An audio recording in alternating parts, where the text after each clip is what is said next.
All of the men in this room are bound by blood. You buy a game to play it, right? Imagine sitting down for a 10-hour crime drama, only to realize you only get to touch the controller for a couple hours total. That's Mafia: The Old Country in a nutshell. The game pretends to be interactive, but most of the time it's just forcing you to watch a movie you can't skip. And when you finally do get control, the AI wanders around like it's brain dead.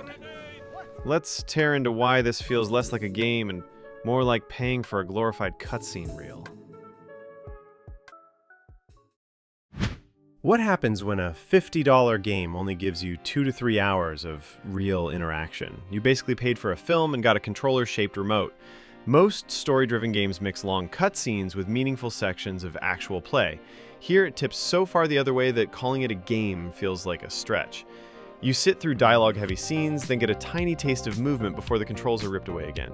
Even the sandbox is an illusion. You can't explore the city freely until the story is over. Not only does this game have a incredibly tiny sandbox, it's not even a sandbox game in the first place. You actually have to beat the game to explore the game. Yes, this is a linear, supposed third-person shooter, but I would even hesitate to call it that, given that even though it's only 10 hours long, maybe 2 to 3 hours of that was actual gameplay.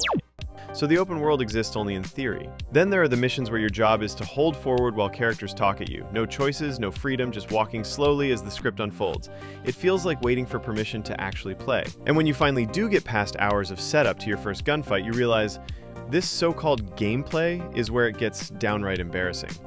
What's the point of playing when enemies refuse to act like enemies? You can toss a grenade right at their feet, watch them shout a warning, and then stand there, waiting for the explosion. It doesn't feel like combat. It feels like babysitting characters that want to lose. Here, Caporale. All right, I shot weapon. Nice. Nice AI. He pointed the gun at the grenade. Yeah. It's one of us. Found a body? What do you mean found a body? You saw the grenade!